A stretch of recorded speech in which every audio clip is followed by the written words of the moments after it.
Auparavant, les enfants ne décédaient pas n'importe comment. Si tu as une femme qui est enceinte ou si tu connais une femme qui est en train d'accoucher ses enfants, envoie cette vidéo. Si tu es un homme, tu es marié, tu as ta femme à la maison, envoie la vidéo. Toi-même, homme, écoute d'abord la vidéo parce que il y a beaucoup de choses qu'on m'a dit dans cette vidéo. Aujourd'hui, les gens ont tendance à négliger la tradition pour se lancer dans la religion. C'est-à-dire, oh, je pars à l'église. Ils oublient qu'avant que l'église n'existe, leurs ancêtres existaient depuis Yabaya. Voilà un monsieur qui donne beaucoup d'éléments dans les rites africains de nos jours qui sont en train de disparaître. Et du coup, c'est pour ça que vous allez vous rendre compte que certains enfants aujourd'hui sont vulnérables face aux gens qui les arrachent la vie facilement. C'est-à-dire que les sorciers prennent facilement vos enfants aujourd'hui parce que vous ne respectez plus certaines choses. Écoutez ce que ce monsieur va dire, c'est très important, très enrichissant. On se retrouve tout à l'heure. 5 choses qu'il faut faire à un nouveau-né. Les nouveau-nés ne sont pas des êtres à les délaisser ou à concevoir que non, comme on a accouché, ça suffit comme ça. Non. Il faut absolument faire ces 5 choses à un bébé ou à un nouveau-né. La première chose, c'est quoi? C'est que lorsqu'un enfant naît, méfiez-vous du cordon ombilical de l'enfant. Aujourd'hui, les mères ne réclament plus ça. L'occidentalisation fait qu'on s'en fiche. L'enfant est né, c'est tout. Mais est-ce que vous savez que les cordons ombilicaux des enfants sont des choses qui sont mangées dans certaines cercles ésotériques maléfiques? C'est-à-dire, on se nourrit de ça. Pour aspirer l'énergie de vos enfants plus tard. L'enfant grandit, devient machin efféminé et tout, tu ne sais pas d'où ça sort. Parce que son cordon ombilical avait été dévoré quelque part. Et le cordon ombilical de l'enfant, lorsque ça n'a pas respecté les concepts africains de la spiritualité, ces cordons-là finissent dans peut-être des poubelles, des lieux arides, ou même dans des repas, parce que de nos jours, tout se consomme par des individus maléfiques. Ça fait que ça pose une malédiction sur l'enfant. C'est pour ça qu'il faut toujours veiller. En tant que parent, mère ou père, veille sur le cordon ombilical de ton enfant. Tu le réclames. Et quand cela, tu le tiens, tu dois l'enterrer dans la concession paternelle de l'enfant. C'est très important. Ça, c'est si la fille a été dotée. Maintenant, si la fille n'a pas été dotée, tu enterres le cordon ombilical dans la concession maternelle de l'enfant. C'est-à-dire que chez le grand-père, chez le père de la mère. Maintenant, si la fille a été dotée, on enterre chez le père du père. Et quand on enterre ça, il faut toujours en méditer pour les bénédictions de l'enfant. Et tu mets là, tu enterres, tu mets un peu le sel, tu recouvres. Ça, c'est la première chose qu'il faut respecter sur un nouveau-né. La deuxième chose, c'est quoi? C'est que les vols bébés sont interdits dans la spiritualité africaine. Parce que c'est par là aussi qu'on passe pour faire des connexions sur nos enfants et les détruire. La chose qu'il faut faire sur les enfants, c'est que lorsqu'un enfant naît, ceux qui viennent saluer l'enfant, n'attendent pas les cadeaux. Non, il y a des gens qui accouchent, ils sont couchés, ils attendent qu'on vienne donner les cadeaux, les nourritures. Non. Achète un sac de sel, ou même 2, ou même 3. Avec les petits morceaux de savon là, moins cher. Chaque personne qui vient saluer ton enfant, en rentrant, tu lui fais un petit paquet de sel, tu lui remets, tu dis voilà le sel de l'enfant. Voilà le savon de l'enfant. Le sel de la vie sert à quoi?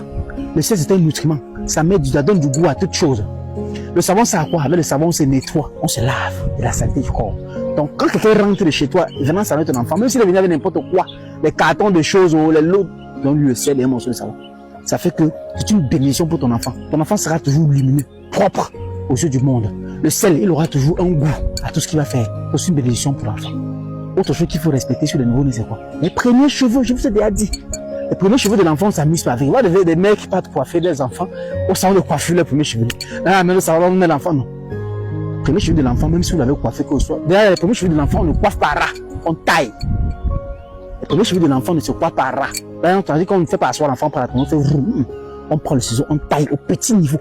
Et les cheveux taillés, vous devez chercher un jour spécifique, un matin très tôt que vous vous levez. Surtout un Sunday, c'est-à-dire un dimanche, le jour du soleil. Vous enterrez ça en méditant. Que vous remettez à la terre la protection de votre enfant. D'accord? Vous remettez à la terre la protection de votre enfant. Et que ceci que vous remettez là, que cette terre à laquelle vous remettez, que ces chevelus soient une richesse, parce que les chevelus dans la spiritualité africaine, les chevelus sont les signes d'antenne, les chevelus sont les richesses du peuple africain. C'est ça qu'en fait, beaucoup d'hommes qui connaissent la spiritualité savent qu'à un moment, les chevelus sont importantes, même pour les protections. On ne met pas les cheveux d'un nouveau-né n'importe où. Lorsque vous enterrez les chevelus, vous méditez sur ça. Que par la terre, il y a 2 divinités qui influencent le monde. Il y a la terre et le soleil. Lorsque vous enterrez, méditez qu'en fait, que par cette terre, comme tout ce qui entre dans la terre s'élève, que votre enfant soit toujours élevé au-dessus de tout le monde. Et que tout mal contre lui soit nul et sans effet. Vous mettez la chevelure, vous n'emballez pas dans quoi que ce soit. Je sais pas, vous allez commencer qu'on emballe ça, vous n'emballez dans rien du tout. Vous creusez la terre, vous mettez dans la terre même. Vous mettez un peu le sel, toujours. Et vous refermez. Autre chose qu'il faut respecter sur le nouveau-né, c'est c'est-à-dire quand le premier dent de l'enfant s'arrache. Tu avais l'enfant à la maison, quand cette dent commence à sortir, après la dent de l'enfant s'arrache. C'est sûr aussi à voir ça. On ne jette pas n'importe où, ça se jette à la toiture. C'est-à-dire, tu te tiens, laissez-moi que je suis à l'immeuble. Mieux de toi, tu es à l'immeuble. C'est ton problème. Tu donnes les rites selon nos traditions africaines. Lorsque le premier dans l'enfant qui s'arrache, il faut le jeter à la toiture. C'est signe de richesse et de bénédiction. Autre chose encore, les premiers ongles des enfants. C'est-à-dire, quand l'enfant grandit, que ses ongles commencent à sortir, qu'il faut tailler. Voilà les mecs qui attrapent, et quoi les dents. C'est pas ça. Tu attends quand ton enfant dort, tu cherches la lampe, tu tailles légèrement un peu ses ongles et tout ça.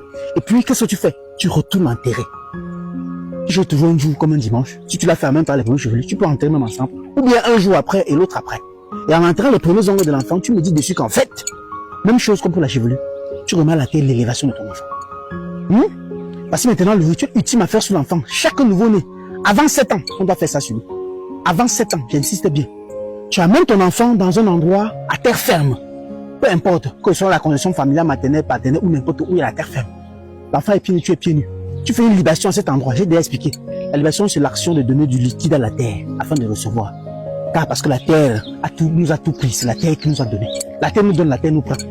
On vient de la terre, on retourne dans la terre. Quand tout le monde, tous ceux qui meurent les enterrent, et quand les enterrent, ils s'élèvent. C'est encore corps qui n'est pas enterré, c'est difficile pour ce corps de s'élever. Tu amènes un enfant avec un liquide, un vin blanc, par exemple, le vin blanc, ce qu'on appelle le matango, un vin rouge. Attends, je vais dire le vin rouge parce que c'est la chose qui est beaucoup plus commune. Un vin rouge, tu amènes l'enfant avant 7 ans, dans un endroit, tu fais la libation à la terre, tu dis aujourd'hui, cette libation est pour ton enfant. Tu fais le test que l'enfant peut même toucher la bouteille pendant que tu verses. Tu t'accordes aujourd'hui que ton enfant demeure protégé et que tous ceux celles qui voulons de mal, cela soit annulé sans effet. Au nom du Créateur, au nom de tes ancêtres. Tu finis. Cet endroit-là où tu as versé le liquide, tu vas mettre ton doigt là-bas comme ça. Approche la caméra. Viens voir. Voici une marre de ici. Viens, je te montre. Par exemple, voici de l'eau ici, par exemple. L'endroit où tu as fait la libation va certainement rester un peu mouillé. Tu vas prendre ta main droite. Tu vas utiliser ce doigt. Le majeur. Tu vas prendre un peu de terre comme ça. Tu vas frotter sur la poitrine de ton enfant. Tu vas baisser son habit, tu frottes dessus. En méditant. Que toute personne, toute chose qui foule la terre, qui se dresse un jour contre ton enfant, tombe. Et toute personne, toute chose qui foule la terre, que son pied derrière foule la terre, même si c'est une fois. Vous savez qu'il n'y a rien sur cette terre qui existe. Il n'y a rien dans ce monde qui existe et qui ne foule pas la terre. Même l'oiseau, même l'épervier, même toute créature finit par fouler la terre. Tu me dis que toute chose, toute personne qui foule la terre, ou qui a un jour déjà foulé la terre, et qui se lève un jour pour se dresser contre ton enfant, qui trouve malheur en chemin et que cela soit un sans effet. Tu frottes ça sur la poitrine de ton enfant comme ça. Après tu souffles dessus. Ce rituel-ci, le père peut le faire. C'est bien que c'est le père qui le fait. Mais si le père est absent et que la mère est en même temps, la mère et le père, elle peut le faire à son enfant. Mais il n'y a que les parents qui peuvent le faire. En dehors du parent, il n'y a plus personne d'autre qui peut le faire. Maintenant, au cas où le père est absent et que la mère, parce qu'il faut prendre toutes les hypothèses, et quand le père est absent et que la mère aussi est absente et que le grand-père est vivant, le grand-père maternel ou paternel et qu'il est là, l'un de ces deux-là peut faire ce rituel. Répétez cela à vos enfants et ils resteront légers. Le reste des choses, les baptêmes, les ceci, ça c'est des conneries, ça n'existe pas en Afrique. Nous n'avons pas de religion, nous n'avons que des traditions. Et notez bien, après avoir fait ce rituel-là sur l'enfant, que vous avez frotté la terre là, l'enfant ne se lave pas ce jour-là. L'enfant se lave le lendemain. Pour toutes ces journées, l'enfant ne se lave pas. Quand vous finissez de frotter la terre, l'enfant dort sans se laver. Jusqu'au lendemain que l'enfant se lave. Ça va faire 24 heures. Vous allez frotter peut-être à 6 heures du matin ou à 7 heures. L'enfant va se relaver le lendemain après 7 heures. C'est comme ça que ça se passe. Alors, c'était Luminendia. Allume ton cerveau. À très bientôt. Merci. Salut à tous, c'est Hans. Bienvenue dans cette nouvelle vidéo. Encore une fois de plus, on se retrouve pour échanger, parler d'un sujet qui de près ou de loin concerne notre communauté. Vous savez bien évidemment, ici on parle de ce qu'on a vu, on a entendu, et si possible, on donne toujours un peu notre avis. Alors, dans ce que ce monsieur vient de dire, il a dit beaucoup de choses. Et ce que je vais encore ressouligner, c'est que quand je fais les vidéos pour parler de la religion, les gens viennent ici en commentaire. Oh, tu ne connais pas ce que j'ai dit. Oh, le feu du Saint-Esprit. Le feu du Saint-Esprit, là, moi-même, je brûle ça. Je souffle ça, ça s'éteint. C'est-à-dire que si vous envoyez le feu là, non, il fait, ça s'éteint. Moi, je suis sûr, je suis convaincu des choses. C'est ma tradition. Je connais ma tradition. Si on me dit que faire quelque chose qui va dans le sens de la tradition, je le fais. Parce que c'est ce que je connais, c'est ce que mes ancêtres ont pratiqué avant moi. Les choses que quelqu'un va venir se placer là-bas, c'est ce que vous prenez les livres, vous lisez, machin, machin. Car je suis là dedans, même si c'est que quelqu'un fait ça, moi, il est seulement comme ça. Moi, il ne peut pas empêcher quelqu'un de croire en Dieu. C'est son droit. C'est son droit. Vous êtes libre de croire en Dieu, ce n'est pas mon problème, ça ne me dérange pas. Mais moi, je suis attaché à mes traditions, à mes racines, à mes valeurs, à ce que mes ancêtres, les choses des marabouts, là, moi, je ne suis pas dedans. Ça veut dire que tu es marabout, tu aimes raconter les bobas, dormir debout, je ne suis pas dans les bêtises là. Moi, je crois en ce qui a été avant moi, en ce qui est et en ce qui sera. c'est-à-dire mes ancêtres, ma tradition, ma religion. Aujourd'hui, avant pour qu'un enfant décède, c'est-à-dire c'était rare d'entendre que une femme a accouché un enfant, l'enfant est décédé comme ça, peut-être 2-3 jours. C'était rare que tu entendes ce genre de choses. Pourquoi? Parce que nos parents qui ont existé avant nous faisaient des rites sur nous que quand quelqu'un vient et qu'il sent qu'il veut mettre la main, même avant de tenter, ce n'est pas évident. Il comprend que c'est chaud, c'est dur. Ce n'est pas le quartier. Vous savez que même avant pour prendre un enfant, il fallait être extrêmement fort. Aujourd'hui, tu as des scénarios où une femme est enceinte, elle a peut-être à terme, elle se lève, elle marche n'importe où. Tu as une femme qui est déjà peut-être 7 mois de grossesse. Déjà, quand tu as déjà traversé le 2e trimestre, tu es dans ton 3e trimestre. Tu dois être encore plus que... Parce que quand l'enfant est au 1er trimestre, c'est encore le fœtus. 2e trimestre, déjà, on peut dire que bon, il n'a pas encore. Mais déjà au 3e trimestre, l'enfant a déjà sa maturité, c'est déjà formé le tout. Ça veut dire que tu dois être encore le plus discret possible. Mais tu as de nos jours que les jeunes filles sont enceintes, elles marchent partout, elles se barrent avec le ventre. À moins de 2 jours, à moins de 2 jours de l'accouchement, 1 mois, moins 1 semaine, moins 3 jours, moins 4 jours, moins 4 semaines, tu entends qu'elle a fait les mornings. Tu demandes pourquoi, on ne sait pas. Parce que la cause est dans la nature. Ça veut dire que quoi, je prends un exemple. Il y a une vidéo que j'avais, il y a un truc que j'avais suivi dernièrement où une femme enceinte, elle s'arrêtait au Carrefour Mendon là-bas. On m'avait dit Carrefour Mendon, ou c'est Carrefour Banane, ou c'est quoi. Un monsieur a garé la voiture, il dit que madame, je vous dépose avec l'enfant sur le soleil, avec le ventre sur l'enfant, c'est pas évident sur le soleil, machin. C'est ce que, pour ceux qui ont suivi l'histoire, là, ils vont se rappeler. Comme ça, quand le monsieur la porte, il dit qu'il va la déposer. En la déposant, il donne 10 000 que madame, prenez les 10 000 ici, là, pour vraiment payer le transport et tout. La femme a pris les 10 000. D'où est-ce qu'un inconnu vient te porter, il te donne 10 000, tu prends. C'est comme ça que nos traditions africaines demandent de faire. Un inconnu, ça se passe comment d'abord? Pour que toi, femme enceinte, tu montes dans la voiture d'un inconnu. Ce n'est même pas d'abord normal. Parce qu'il y a des gens qui te voient, ils enlèvent ton enfant juste avec les yeux, juste avec les mains en touchant. D'abord même que les choses que tu es enceinte, on touche ton ventre. On ne doit pas toucher le ventre d'une femme enceinte n'importe comment. N'importe qui n'a pas touché ton ventre. Même les pasteurs, les prêtres d'église, comme vous dites là, qui viennent dire qu'ils veulent bénir vos enfants, ils peuvent prendre l'histoire de vos enfants, vous ne savez pas. Maintenant, si vous ne respectez pas, aujourd'hui tu vas voir une femme accouche, le placenta de l'enfant, on blague avec, on donne à n'importe qui, on donne à une tante pour aussi lancer aussi quelque part. Le placenta de l'enfant, on ne blague pas avec. Même les premiers cheveux, tout ce que le monsieur a cité dans la vidéo, c'est, je suis entièrement d'accord à 500% avec lui. Le placenta, quand une femme vient d'accoucher, le cordon ombilical, il y a des gens, il y a des rites. Moi, je vous dis, et comme il a dit, il y a des rites exotériques où des gens, ils mangent les placentas. On prépare, on partage, les gens mangent. On est en train de manger le temps de ton enfant. Il y a des rites où les gens mangent les cordons. Tous ces trucs-là, cordon ombilical, placenta. Allez un peu à l'hôpital, dans certains hôpitaux, vous négligez ça. Disparaît, vous ne connaissez pas. Parce qu'il y a des gens qui achètent ça cher. Quand on mange, on a mangé la destinée de votre enfant. L'enfant grandit, devient seulement bizarre. Les transgenres, tu le vois, c'est un enfant qu'on peut rien faire, on peut rien. Il est seulement malade, toujours un genre. C'est parce que tu vas te rendre qu'il y a parfois certains enfants que la maman a blagué avec la base. Il y a le sel, c'est un élément qu'on ne blague pas avec. Le placenta de l'enfant, moi je me rappelle que quand, selon les valeurs des mamans qui connaissent, quand on accouche l'enfant, dès que l'enfant est déjà né, on emballe le placenta dans le plastique, dans les choses.